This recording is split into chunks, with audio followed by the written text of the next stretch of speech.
Y esta nueva hora de Mañanas Blue cuando Colombia está al aire, sí, con esta canción de The Mills que se llama Te Amo Bogotá. Fue del año pasado y se la pongo a mis compañeros y al resto del país diciéndoles que como bogotanos en su momento nos sentimos muy orgullosos y se nos hinchaba el corazón, Pombo, cuando la escuchamos.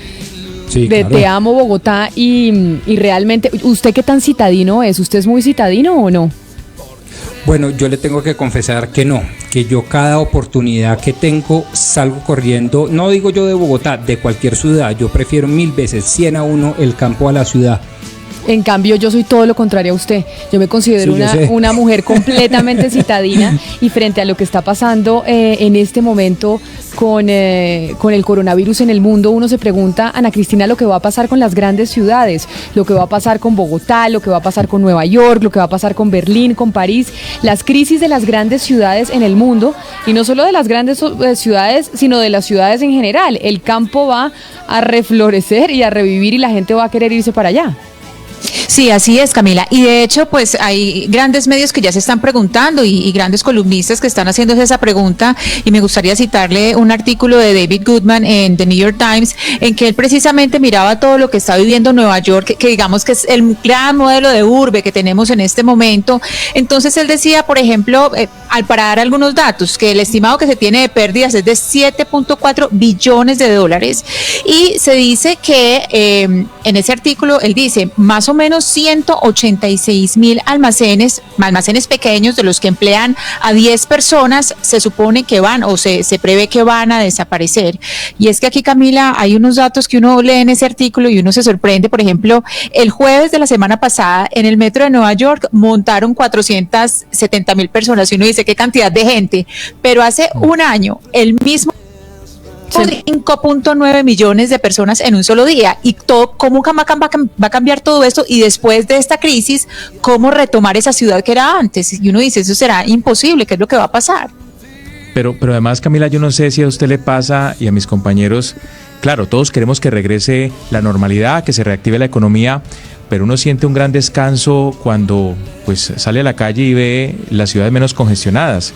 Es que quiero decirle que sobre todo los que viven en Bogotá, Camila, Bogotá, según un informe de INRIX, que es una firma internacional especializada en estudios de tráfico, es una de las ciudades de América Latina, creo que es la tercera con más congestión. Los bogotanos pierden al año cerca de 200 horas en medio de los trancones. Y obviamente, pues por estos días esos trancones no existen. Pues mire, yo sé que mucha gente además, dice, Camila, que está tranquila, Valeria, con la situación de Bogotá. A mí sí pero yo, porque yo soy citadina, me extraño mucho la Bogotá de antes, los carros, caminar, ver el caos. A mí eso de las ciudades me gusta, pero yo sé que ese no es el común denominador. Yo creo que la pregunta que nos tenemos que hacer hoy después de esta pandemia es si las ciudades en realidad te están ofreciendo lo que cuestan, porque uno mira y uno, lo que decía Hugo Mario, uno pierde tanto tiempo en el carro, Camila, la contaminación, la inseguridad, hay miles de factores que están alrededor de las grandes urbes y de las ciudades como Bogotá, Ciudad de México, Nueva York, que nos presentaba Ana Cristina, y ofrecen lo que cuestan 1 metro cuadrado en la ciudad para vivir en contaminación, con trancón y con inseguridad. Ahora que nos estamos dando cuenta que se puede trabajar desde la distancia, que de pronto uno está más seguro, desde de pronto en el campo, de pronto con su familia, que uno no tenga miedo de que van a salir a la calle y los van a robar. Es decir, ahora hay un gran planteamiento alrededor de estas grandes urbes. Las ciudades cuestan lo que ofrecen, sí o no hoy en día, y creo que esa es la gran pregunta que se está haciendo el mundo entero. Y pues precisamente para responder todo eso que ustedes están diciendo, yo de verdad me atrevo a decir que les tengo 2 de los mejores urbanistas que tiene en este país, sin lugar a dudas. Uno de él es Diego Silva, especialista en gestión y desarrollo urbano, con estudios de doctorado en Urban Planning and Policy de la Universidad de Illinois en Chicago, y está con nosotros a esta hora en Mañanas Blue. Doctor Silva, bienvenido. Usted sí doctor porque es doctorado de verdad. Buena tarde, un saludo, sí, correcto, aunque prefiero que me digan Diego sin necesidad de usar el doctor. Y nos acompaña también Nicolás Galarza, que en este momento es el director de Espacio Urbano y Territorio del Ministerio de Vivienda, Ciudad y Territorio de Colombia, pero además es internacionalista de la Universidad del Rosario y tiene una maestría de Planeación Urbana de la Escuela Robert F. Wagner de la Universidad de Nueva York. Otra de las personas que ha venido trabajando en urbanismo aquí en nuestro país y sin duda sabe mucho. Señor Galarza, bienvenido, gracias por acompañarnos. Camila, mesa de trabajo, audiencia, buenas tardes a todos. Y le hago la pregunta que nos estábamos haciendo con mis compañeros de la mesa de trabajo, Diego y Nicolás, si entonces me permiten llamarlos así. Diego, ¿cuál es el futuro de las ciudades? Porque estamos viendo que el coronavirus nos trajo una cantidad de cosas que van a cambiar a las ciudades de manera significativa y faltará mucho para que vuelvan a ser lo que hoy eran, si es que queremos que vuelvan a ser lo que eran. Bueno, yo voy a arrancar de pronto con una idea y la vamos conversando. Yo creo que las ciudades van a continuar haciendo lo que siempre han hecho. Solucionar las necesidades y problemas que tiene la humanidad. Entonces, no es la primera vez que las ciudades enfrentan choques, ni la primera vez que van a aprender a hacer las cosas de manera distinta. Entonces, las ciudades van a seguir haciendo lo mismo. Se van a acomodar, se van a ajustar y nos van a dar nuevas soluciones. Entonces, y ahí empieza a aparecer ese tema que en los últimos días se mencionó, años, ha venido tomando fuerza como concepto, que es la resiliencia, pero básicamente es un atributo que tienen las ciudades y es ser capaz de transformarse y de ofrecer solución a los problemas que enfrentan. Entonces yo arrancaría con esa idea, las ciudades van a seguir haciendo lo mismo, vamos a aprender lo que estábamos haciendo mal, vamos a aprender o resaltar lo que estaba bien, y vamos a tomar acciones que van a hacer que sigan funcionando. Pero, señor Silva, pero uno también se pone a pensar que las ciudades las hacen los ciudadanos, es decir, no es solamente un espacio, a las ciudades las hacen los ciudadanos, y en esta coyuntura en que estamos, hay algunos ciudadanos que se están dando cuenta de una cantidad de cosas. Estoy pagando lo que estoy pagando frente a la calidad de vida que estoy teniendo. Digamos, hay unos que viajaron donde sus padres o a otros lugares y se dan cuenta que pueden bajar la velocidad, que pueden comer comida casera, lo que decía Hugo Mario ahorita, que pueden vivir de otra manera. Entonces, esa actitud de los ciudadanos, ¿qué tanto va a cambiar lo que está pasando en las ciudades? Perfecto, de esa forma es como estamos empezando a pensar cómo funcionan las ciudades de manera distinta. Las ciudades no han dejado de funcionar, los sistemas logísticos se están repensando, las empresas están pensando cómo satisfacer las necesidades de los usuarios. Claro, estamos ante un evento completamente fuera de lo normal, las estamos viendo vacías, pero lentamente vamos a ver cómo nos ajustamos y cómo se cambia. Para poner un pequeño ejemplo, irme atrás, las fotos que vemos en blanco y negro de Bogotá de inicios del siglo XX son bonitas, se ven idílicas, pero pocas veces observamos que en la mitad iba una canaleta con aguas negras. Esas fotos, si tuvieran olor, olían inmundo. ¿Bien? Y con el pasar del tiempo la ciudad se transformó. Claro, cuando las canaletas empezaron a tapar, la ciudad dejó de ser la que la gente conocía, pero fue otra. Entonces, y así hay muchos casos. Quería poner esta que digamos es ilustrativa de la situación de cómo las ciudades están en permanente cambio. Estamos en este momento en una fase todavía de incertidumbre, no conocemos lo que está pasando, pero el futuro va a ser que se va a ajustar, es decir, digamos, posiblemente los escenarios grandes o las formas como nos vamos a reunir grandes cantidades de personas va a cambiar. Vamos a ver cómo se va a dar esa situación. Es cierto que los que nos vamos a ver afectados por esta situación va a ser muy difícil que la olvidemos, pero vamos a ver qué pasa con la siguiente generación. 3 generaciones después ya no nos acordábamos de la fiebre española. Entonces tampoco quiere decir que este virus sea ni el primero ni el último, y que sea un cambio definitivo. Entonces podemos empezar a profundizar sobre los cambios ya puntuales. Pero permítame, de corto plazo, para dar un poquito de contexto. Sí, señor Galarza, adelante. No, lo que yo quería señalar es lo siguiente, muy apoyando la idea de Diego de la resiliencia de las ciudades. Esta pregunta que nos estamos haciendo ha aparecido en diferentes momentos en la historia. El caso, y yo creo que esto es una buena oportunidad para ver esto como un potencial de mejora. Justamente los sistemas urbanos de saneamiento básico y alcantarillado se dieron a partir de un brote de cólera, donde desde una ciudad, en ese caso Londres, se hicieron los primeros estudios urbanos, y eso nos permitió hacer justamente una solución a lo que mencionaba Diego de la Bogotá de los años 20. Y además, muchas veces en la historia se ha señalado sobre es el fin de las ciudades. Eso pasa mucho cuando hay innovaciones tecnológicas, y eso es algo que yo he seguido con atención. Uno de mis profesores y antiguo jefe señalaba que en los años 60, cuando se inventó el fax, muchos se aventuraron a decir que era el final de las ciudades, después salió el correo electrónico, después salió la videollamada y constantemente se ha dicho, no, este es el fin de las ciudades, ahora sí, ¿por qué tenemos que estar pegados? ¿Por qué tenemos que aguantarnos los trancones?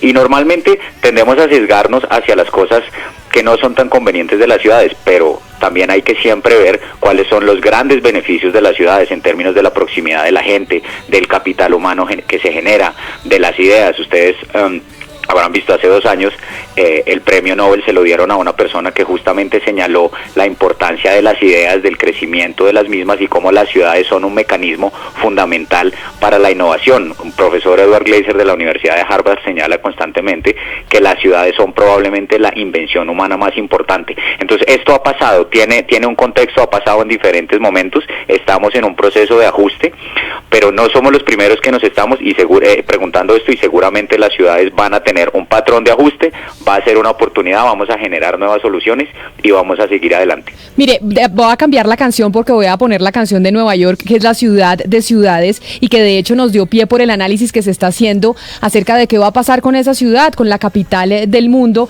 y esa canción de Frank Sinatra de New York, New York, que es la que siempre nos acuerda a esa ciudad maravillosa que escritores, actores, filósofos siempre han pues admirado y han escrito incluso mucho sobre ella, pero ahí es donde uno se pregunta, porque por ejemplo el alcalde de Nueva York ya está diciendo, Diego, que no hay posibilidad de financiar lo que se viene para Nueva York. ¿Por qué? Porque los impuestos han bajado, porque el metro no se va a poder financiar porque la gente no se está montando en él, porque los restaurantes están cerrados, porque durante mucho tiempo la gente va a tener miedo de salir a la calle. ¿Cómo van a hacer entonces las ciudades para mantenerse fiscalmente? Porque es que eso también requiere una baja en los ingresos. Camila, esa es una pregunta con muchísimas aristas. Es cierto, es decir, la pregunta sobre el funcionamiento propio de las ciudades va a ser una de las constantes en los próximos años. Por ejemplo, un costo significativo para una ciudad como Nueva York es el mantenimiento, expansión y funcionamiento mismo de su sistema de transporte masivo. Un primer elemento, y ustedes lo mencionaron en los comentarios iniciales, es que la movilidad va a estar en el centro del debate de cómo va a cambiar las ciudades en los próximos años. Para todos era claro que la apuesta era al transporte público, era una batalla entre David y Goliat. Estábamos tratando de hacer unos esfuerzos gigantescos porque el transporte público se convirtiera en el elemento central de la movilidad en las ciudades, pero yo creo que ahora las tendencias van a ser a la movilidad autónoma, bien sea algo altamente innovador o disruptivo como los pods que están probando allá el señor Musk en California, o simplemente la capsulita básica que conocemos hoy en día, la bicicleta o la motocicleta, con algunas mejoras que permiten el aislamiento, pero el transporte público va a ser un riesgo. Entonces eso va a desbalancear las finanzas en la medida en que se tomen decisiones radicales como cerrar un sistema de transporte masivo. Inmediatamente cambiará la estructura de financiamiento de una ciudad y ahí se va a responder. Pero yo quisiera sumarle pero mire, sobre eso, antes de que le sume la respuesta de Nicolás y le pregunto esto a los dos, entonces quiere decir que el metro de Bogotá ya para qué, si vamos a cambiar, si ahora vamos a montarnos en bicicleta, en moto o en carro, porque esos transportes públicos pues están llenos, pues ya no se van a ver en los próximos 2 o 3 años, o sea que será que el metro ya fue un error haberlo adjudicado. Buenísimo, entonces yo me aguanto lo que quería sumar para más adelante y respondo. No, yo creería lo siguiente, un familiar que vive en Barcelona me preguntó, bueno Diego, ¿y cuál cree usted que es el futuro del mundo después del coronavirus? Yo creo que para llegar a conclusiones tan radicales tenemos que esperar. Es decir, mi respuesta ante eso es que todavía no hemos visto lo que el coronavirus nos va a generar, ¿cierto? Entonces, si el coronavirus va a significar 3 años de pensar, estamos en el primer segundo. Entonces tenemos que calmarnos en ese sentido, es decir, puede ser que el virus lo podamos controlar, puede ser que nos pase por encima, pueden suceder muchas cosas que tenemos que estar a la espera. Yo creo que de todas formas la ciudad va a requerir sistemas, sobre todo las ciudades densas, estructurados y masivos para mover, bien sea carga, personas, ¿cierto? Con distanciamiento, vamos a ver qué sucede, pero yo no me apresuraría a pensar eso.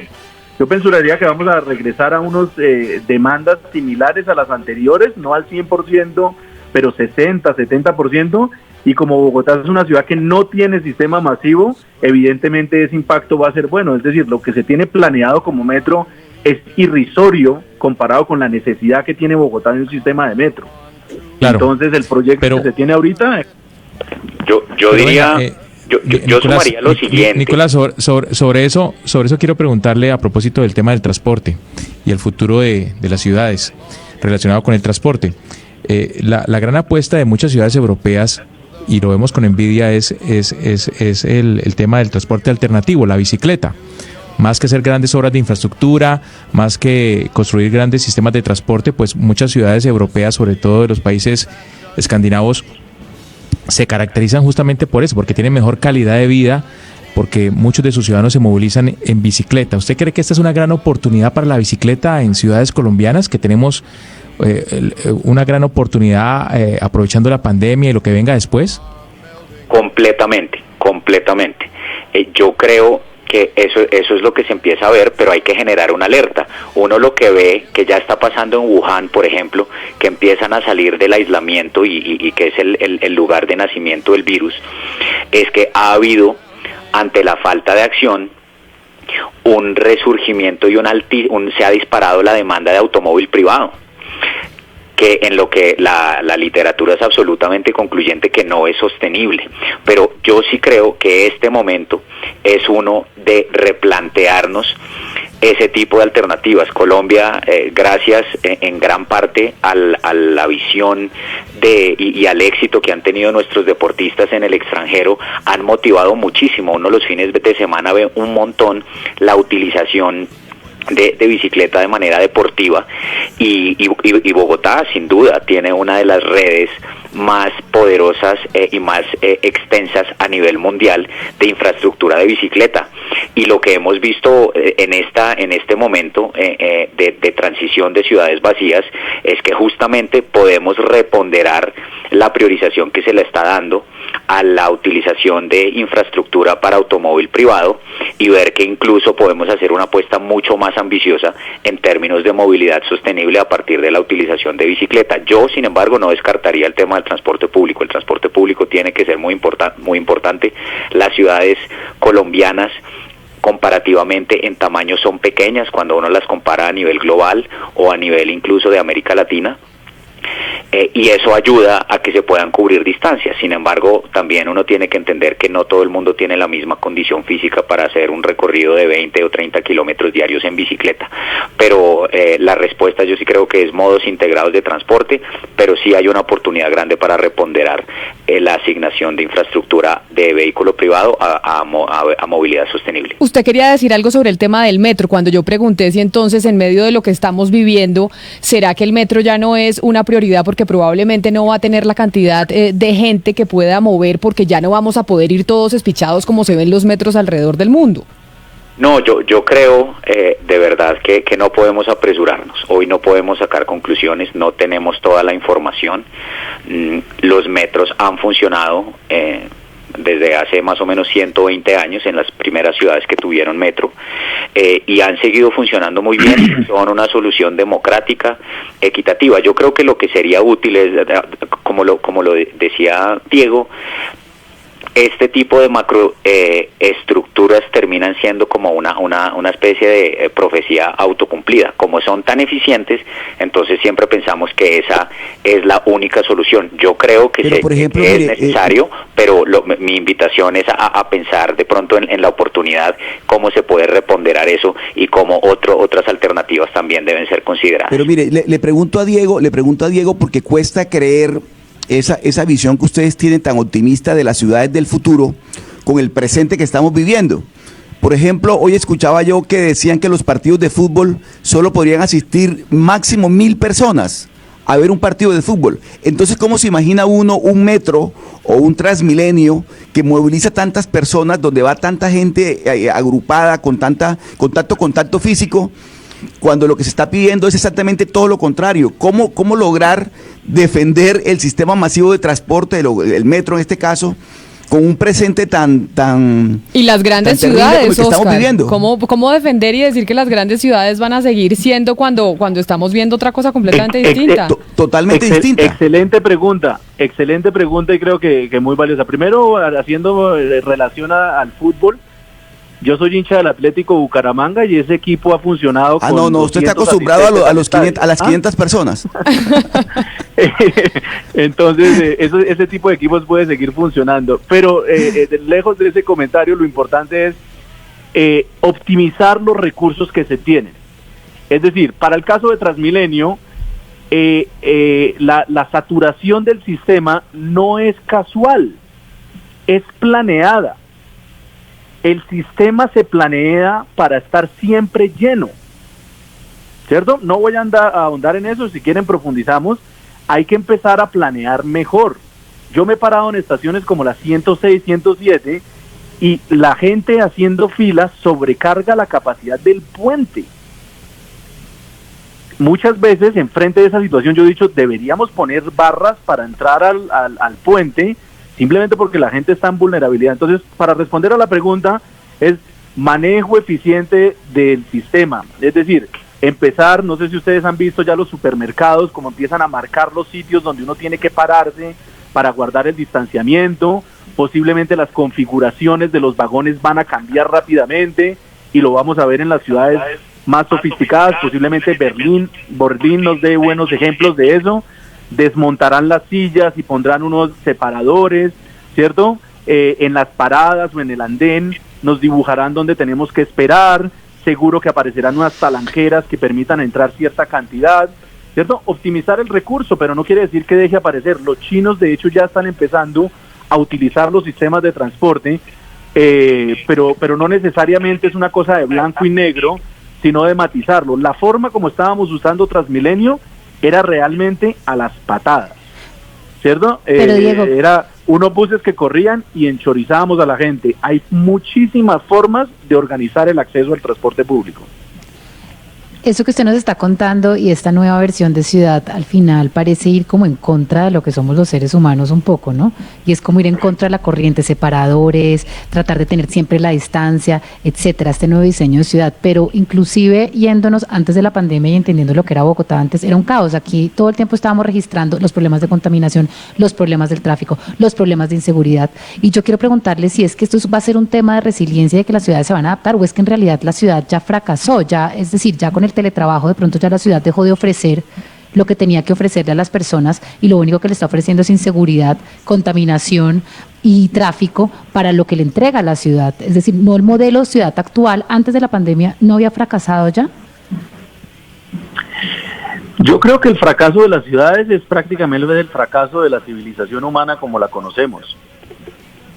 Es decir, llegar a afirmar que eso sucede, yo creería que no. Las ciudades ofrecen, no terminaríamos el listado de cosas que nos ofrecen, ¿cierto? Pero básicamente voy a dejar una palabra y es las ventajas de aglomeración.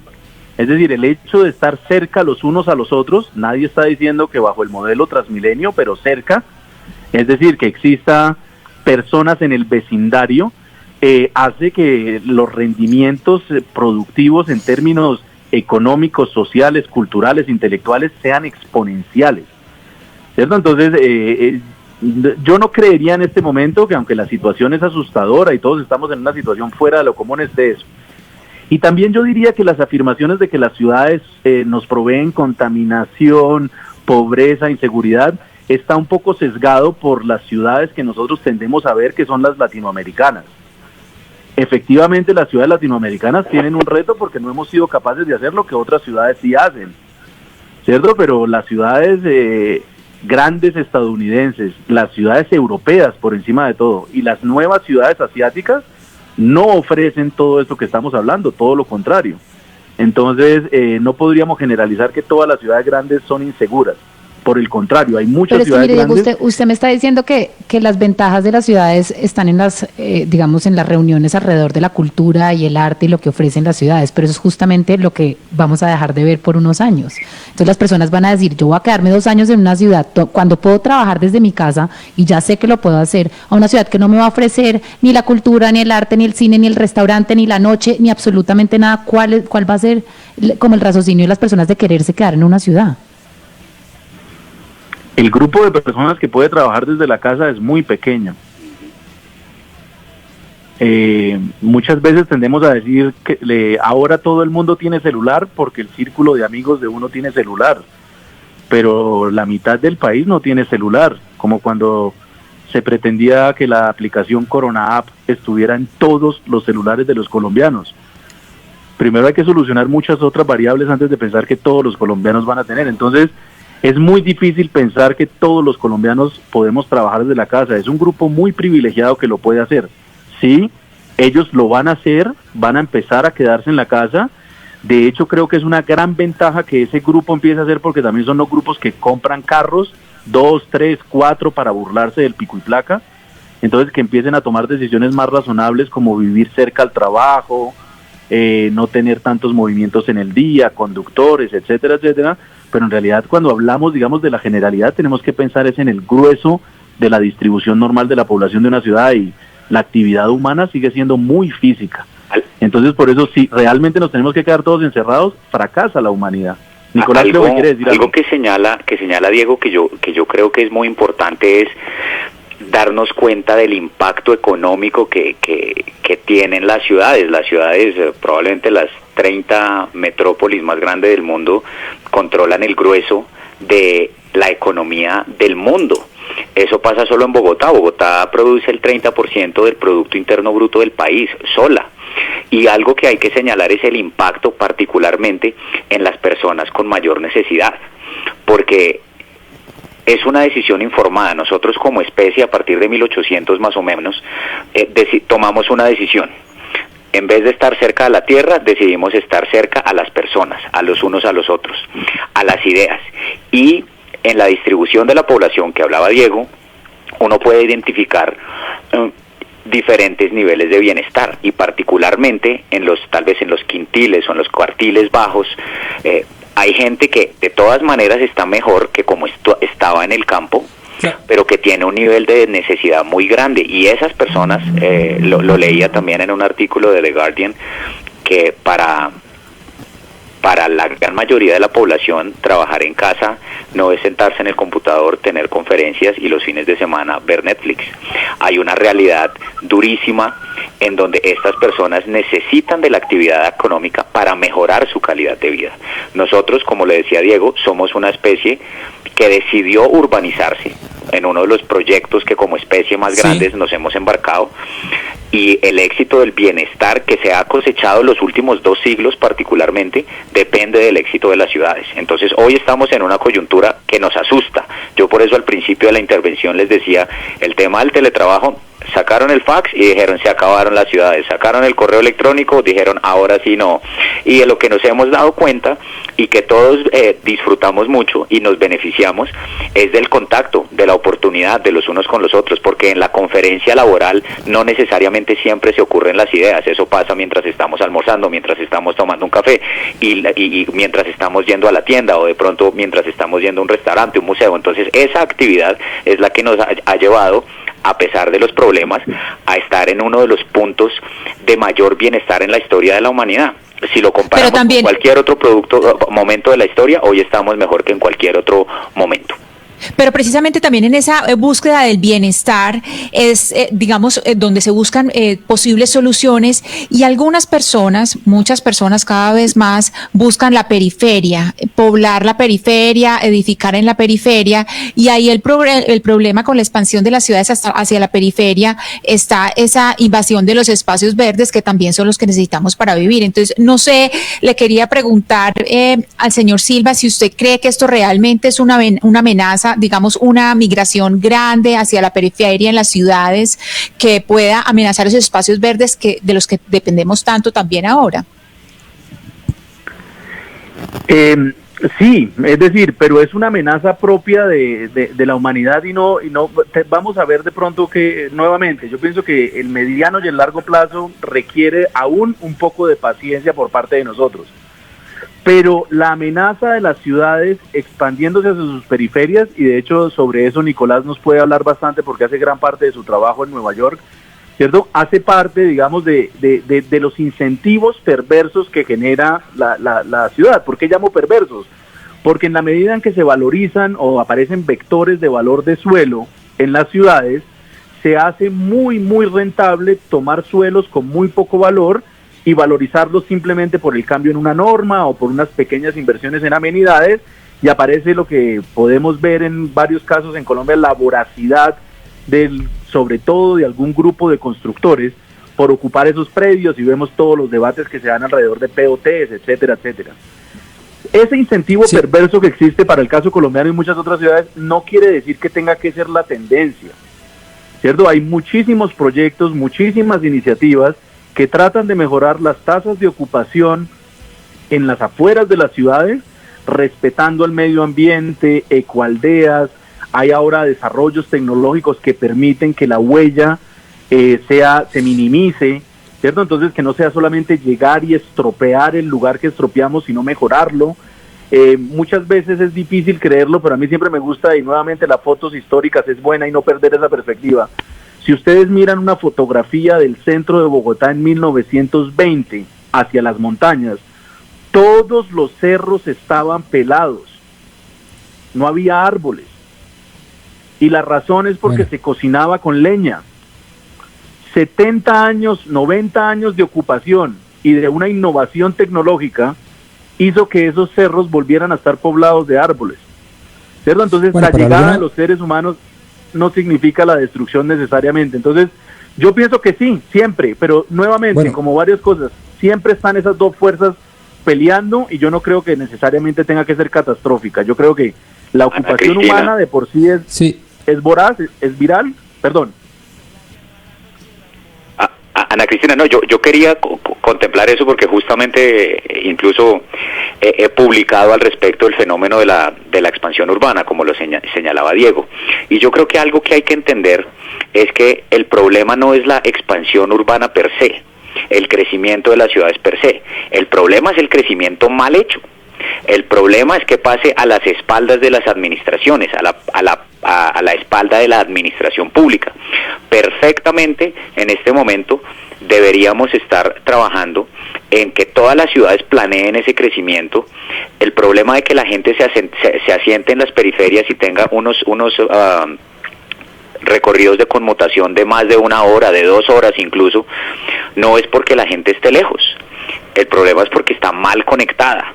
Y nosotros desde política pública deberíamos pensar en la infraestructura para acercar a la gente, para que la gente que esté afuera tenga vivienda de calidad, independiente de su ingreso, que tenga espacios metropolitanos de acceso. Hoy hay un patrón predador, pero justamente la apuesta debe ser a incorporarlo, y va a pasar. Al final, digamos, uno lo ve en las ciudades, pasa en Londres, por ejemplo. En Londres mucha gente de medios, particularmente, trata de alejarse e irse a zonas suburbanas que dan esta ilusión de que estoy en el campo y tengo naturaleza, pero lo digo que es una ilusión porque los medios que se necesitan para poder tener acceso a ese tipo de espacios son inevitablemente producidos en ciudades.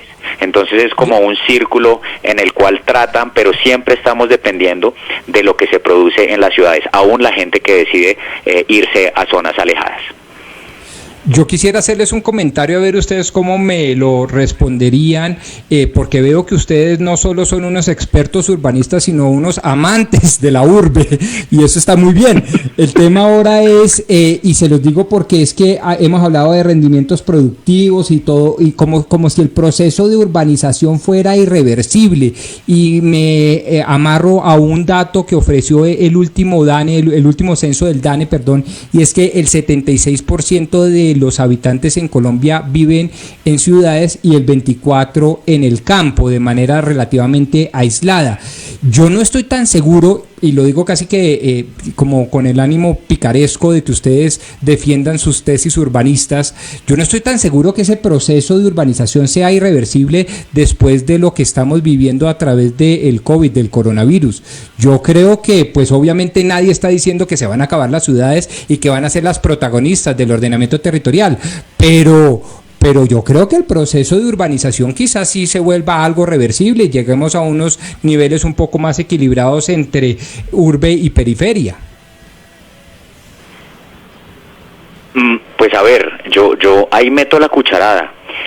La verdad, no he identificado o no hemos visto en los países del mundo un país que tenga esa tendencia. Uno cuando compara los países desarrollados ve que mayoritariamente todos son mayoritariamente urbanos y que la tendencia no está muy lejos de revertirse.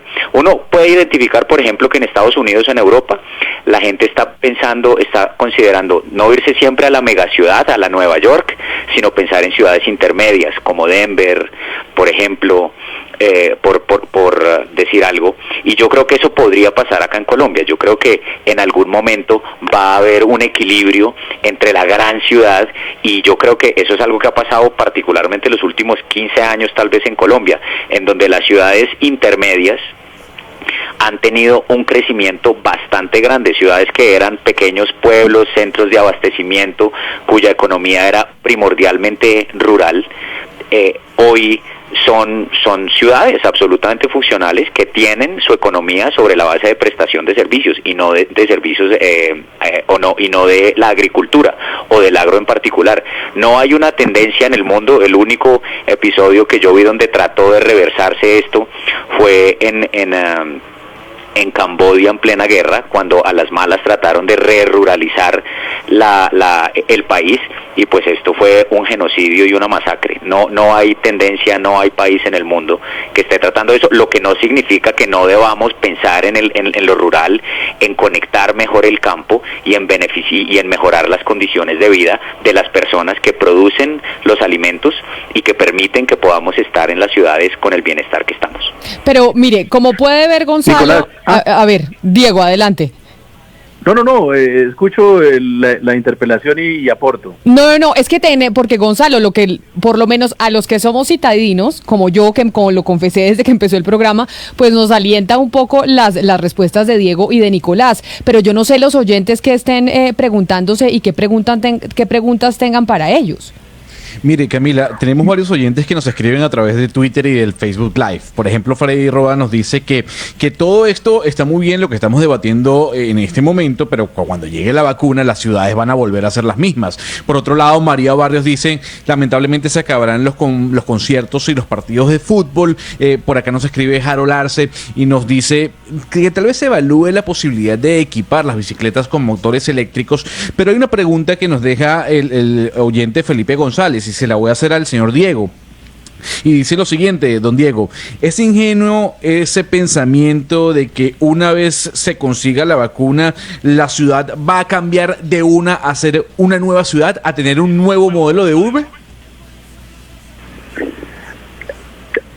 Yo respondo de la siguiente forma: las ciudades siempre están pensando nuevas formas de funcionar. Entonces la respuesta es afirmativa. Sí, también ante esta situación las ciudades van a pensar nuevas formas de funcionar. Es decir, y para el comentario que hacía Rodrigo, esa ciudad que Rodrigo de alguna forma entendió que nos gusta o que apreciamos tanto, la verdad le tengo que confesar que tampoco es que sea un amor a ciegas sobre la ciudad, y esas ciudades que conocemos particularmente para el caso colombiano son resultados de un proceso que se dio entre los 60s y 70, similar a todo el proceso latinoamericano, que fue la masificación de la ciudad, donde el Estado no fue capaz de responder a ese crecimiento, pero mire lo curioso, el sector privado tampoco. Entonces las ciudades se generaron por procesos autoconstructivos y creció, como bien lo decía Nicolás, de una forma no planeada. Entonces el llamado en este momento es que tenemos que pensar nuevas formas de administrar la ciudad. Yo pienso que el primer paso y lo que debería estar en este momento en discusión en Colombia es cómo vamos a administrar las ciudades. Creo, porque no estaba poniendo atención al detalle, que ustedes estaban hablando de los parques antes y hablaron algo que uno de los problemas es la gente que pasa de Soacha a Bogotá. Yo hace poco, terminando el año pasado, escribí un artículo con un título, digamos, provocador, que siempre me gusta enfatizar, y es "En Colombia la ciudad no existe". Y presento 3 o 4 argumentos donde explico por qué en Colombia no tenemos formas de administrar las ciudades, sino que tenemos formas de administrar los municipios.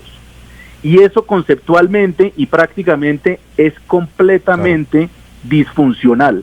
Entonces, la conversación en este momento yo creo que es cómo mejoramos la forma de administrar las ciudades. Yo soy más partidario de pensar las ciudades regiones, casi que pensar Bogotá, voy a exagerar, pero voy a decir aquí hasta Tunja, ¿cierto? Incluso hasta los sitios donde los bogotanos van de recreo, pero pensar una nueva forma de administrar las megaciudades colombinas para pensar en ese futuro de las ciudades. Oiga, Diego, ya que usted habla de que usted no está tan de acuerdo con que en Colombia se pueda hablar de ciudades, me recuerda una discusión que tuve con 2 expertos urbanistas en alguna oportunidad, ustedes lo deben conocer, David Buitrago, que fue viceministro, y Claudia Silva Yepes, y en un momento dado dijeron, mire, Pombo, para que le quede claro, es que Colombia no tiene ciudades, tiene pueblos muy poblados, tiene pueblos absolutamente poblados, pero ciudades, la actitud del ciudadano, la cívita romana, eso no existe. ¿Ustedes estarían de acuerdo con eso, por ejemplo?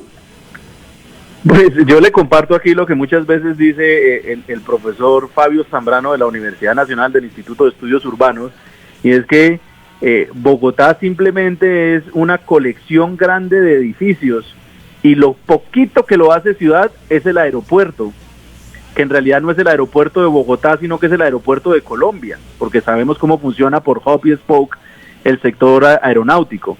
Pero sí, yo estaría de acuerdo en que hay muchos atributos, no solo de las cívitas romanas, sino de la ciudad contemporánea, que le hace falta mucho a Bogotá, ¿cierto? Sin decir que estemos en el último renglón de la lista, pero hacen falta muchas cosas. Digamos, voy a poner un ejemplo que a mí me encanta decir, y es la migración. Las ciudades contemporáneas se caracterizan por la migración. A nosotros llegaron a visitarnos a la ciudad las personas más parecidas a nosotros en todo el planeta Tierra.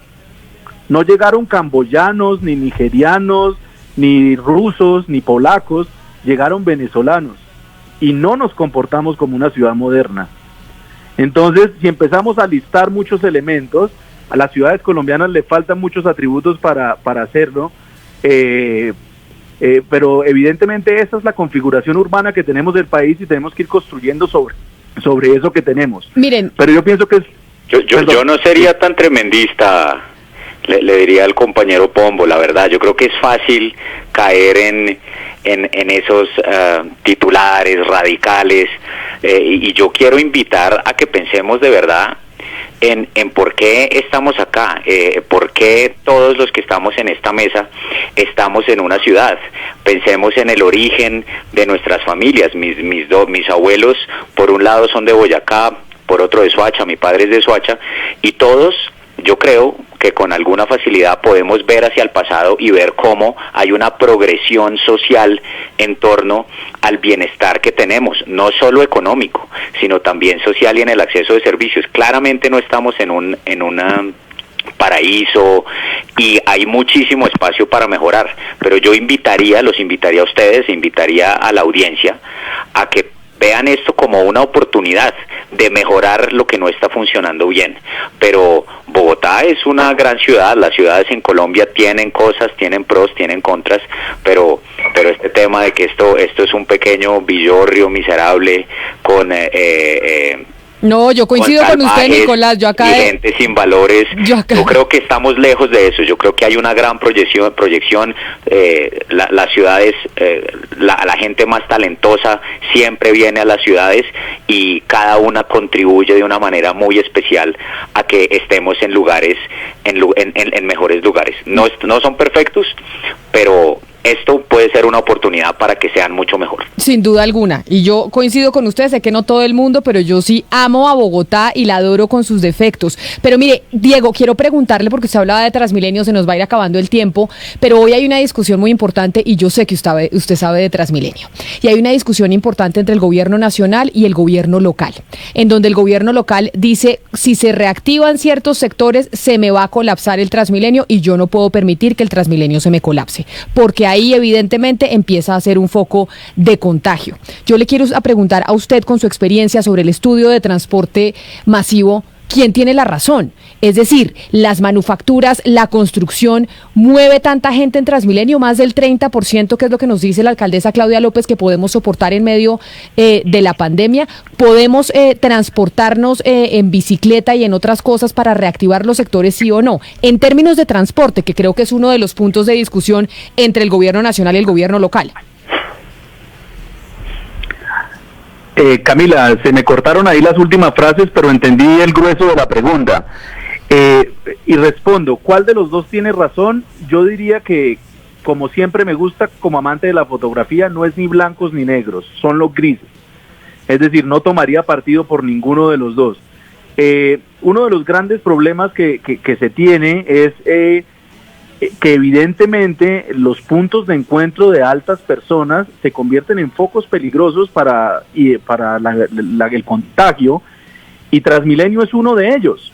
Y aquí ya me voy hacia el elemento un poco que es importante a la hora de continuar esta conversación, porque va a continuar, y la pregunta propia es, bueno, ¿y cómo funciona el sistema y cómo se toman decisiones?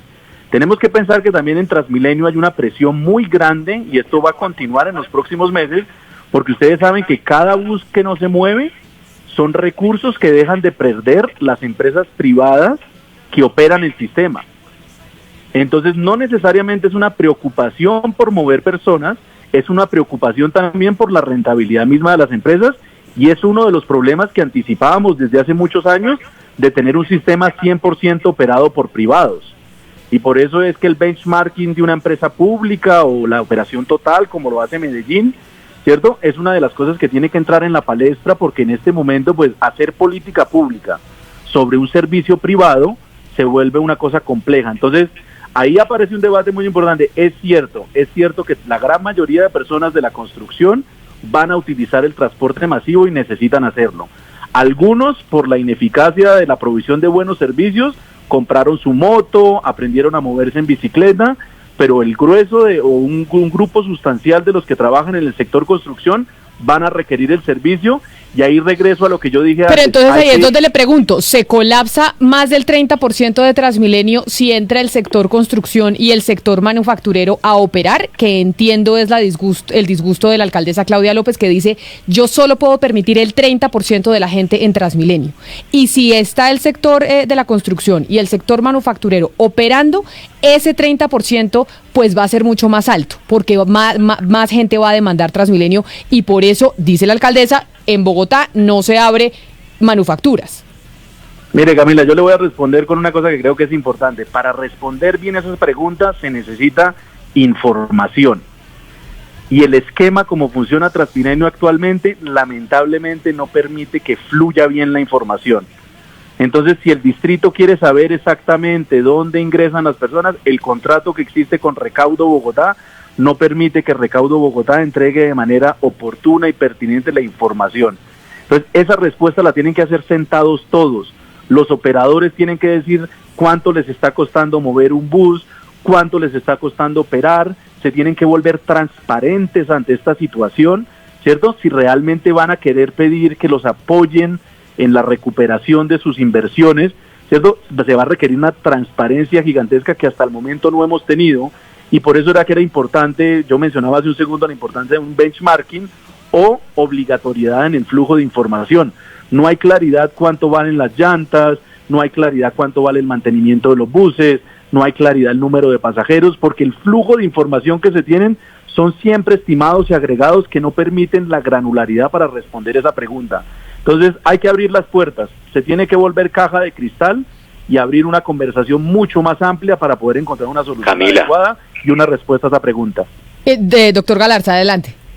Yo quería señalar lo siguiente, y es, yo no sé si ustedes vieron ayer Fedesarrollo, que es nuestro tanque de pensamiento más importante en el país probablemente, sacó la reproyección de las cifras de economía de Colombia, y el panorama es complejo. Se prevé un crecimiento de entre -3 y -8 puntos. Eso solo lo ha visto Colombia en su historia moderna en el 99, que tuvo un crecimiento creo que de menos de 2 puntos. Por supuesto que uno entiende el miedo sobre el funcionamiento de los espacios públicos, y todos estamos tratando de salvar vidas. Sin embargo, hay que entender que el parón en la economía también cuesta vidas. Se está empobreciendo gente, sobre todo el grupo, el segmento más vulnerable, que es el que más mal la pasa, necesita de su sustento diario. Y normalmente estamos pensando, solo se salvan las vidas. Claro, es supremamente importante en el contexto del COVID pensar en salvar vidas por el tema de salud, pero no perdamos de vista que la pobreza es un enemigo que está caminando a pasos grandes y que tenemos que generar soluciones. Reactivar de manera segmentada, varias personas lo han dicho, el profesor Paul Romer lo escribía también en un artículo del New York Times, diciendo cómo podemos masificar el acceso a pruebas para que tengamos un test en tiempo real. En Colombia estamos algo lejos de ese tipo de situaciones. Sin embargo, es muy importante que entendamos que esto no es solamente una coyuntura de salud pública, sino también de economía, y que particularmente las personas que menos recursos tienen son los que necesitan volver a actividad para pagar un sustento. A pesar de que Colombia ha hecho un gran esfuerzo y está haciendo una plataforma histórica de las más grandes de América Latina para hacer transferencias monetarias, lo que se necesita, particularmente teniendo en cuenta la informalidad, es un avance mucho más grande, y eso significa reactivar la economía. Hay gente que está sufriendo por eso mucho, más allá de la enfermedad. Pues son dos expertos en urbanismo cuando nos preguntamos cuál será el futuro de las ciudades, de las grandes ciudades, de Cali, de Medellín, de Barranquilla, de Bogotá, por supuesto, en medio de esta pandemia. Son Diego Silva y Nicolás Galarza, los dos, yo diría que de los mejores urbanistas que hay en nuestro país. A los dos, mil gracias por habernos atendido, por tener esta charla tan dinámica con nosotros. Y yo no sé, Hugo Mario, si a usted le queda que tenemos esperanza en las grandes ciudades. A mí es que me gustan las grandes ciudades, entonces yo por lo menos quedo con esperanza, sabiendo que esto puede ser transitorio y que la cosa pues cambiará, pero volverá a su curso. A mí también me gustan las grandes ciudades, Camila, pero es una necesidad de que repensemos el transporte público, repensemos los comercios y le apostemos a la bicicleta, a la educación virtual, al teletrabajo. Creo que es una gran oportunidad. Es una gran oportunidad, sí, pero como nos decía Diego Silva, los que pueden teletrabajar son muy pocos. Es una población muy reducida en el Camila, país. Pero ¿sabe que sería muy importante considerar nuevamente la multimodalidad en el transporte? No solamente el transporte masivo. Hay que integrar todo el sistema, bicicletas, monopatines, todo lo que contribuya a que nos movilicemos de una manera mucho más amigable con el medio ambiente es bienvenido en estos momentos. Y le traigo un punto importante, Camila, que yo creo que tenemos que tocar es también el tema de que si bien hemos enfocado el desarrollo de las ciudades en Colombia, también hay un campo que está abandonado y que esta también es la oportunidad para mirar hacia allá. Mucha de la migración que ha habido en Colombia también fue por el conflicto armado y la inseguridad. Entonces en este momento hay que volver al campo también y darle al campo lo que se necesita para por lo menos asegurar nuestra canasta familiar, que ni siquiera está asegurada. Entonces que el desarrollo de las ciudades no implique tampoco el abandono del campo, creo que es un tema muy importante también. Y hay un comentario de un oyente que dice lo siguiente: Orlando Niño Acosta, el gobierno debería permitir la primera semana salir al sector construcción, la segunda semana, dependiendo del comportamiento, salir manufactura. Eso nos permite saber cuál es el comportamiento de la gente. Repito, lo escribe Orlando Niño Acosta, Camila, a través de nuestro Facebook Live. Es que yo creo, Camila, que todos amamos las ciudades, pero las ciudades que son planeadas por urbanistas, por expertos en planeación, y no por los urbanizadores que lo que quieren es un fin económico y no que los ciudadanos vivamos mejor. Pues así terminamos nosotros esta transmisión de Mañanas Blue, cuando Colombia está al aire, sobre cómo nos imaginamos las ciudades, qué va a pasar. Las voces de los expertos nos decían, no tenemos que ser tan fatalistas, las ciudades seguirán y seguirán siendo epicentros importantes dentro de los países. A ustedes, gracias por habernos acompañado hoy aquí en Mañanas Blue. Ya saben que nos encontramos de nuevo mañana a las 10:30 de la mañana. Llegan mis compañeros de Meridiano. Estamos enfrentando un momento muy difícil. no solo para Colombia, sino para el mundo. No hay que caer en la desesperación, solo ser conscientes de que necesitamos trabajar juntos. Si no tienes que salir de casa, no lo hagas. Si no tienes síntomas, no vayas a urgencias. En el supermercado compra solo lo necesario. No te lleves lo que otros pueden necesitar. Lávate las manos mínimo cada 3 horas. No repliques información falsa. No creas en cadenas de WhatsApp. Para eso estamos acá, para informarte. Al coronavirus lo derrotaremos si todos nos sacrificamos por el otro. Por eso, desde Mañanas Blue, cuando Colombia está al aire, te decimos que aquí estamos para trabajar en equipo, para informarte, porque esta coyuntura necesita de todos. Blue Radio, la nueva alternativa.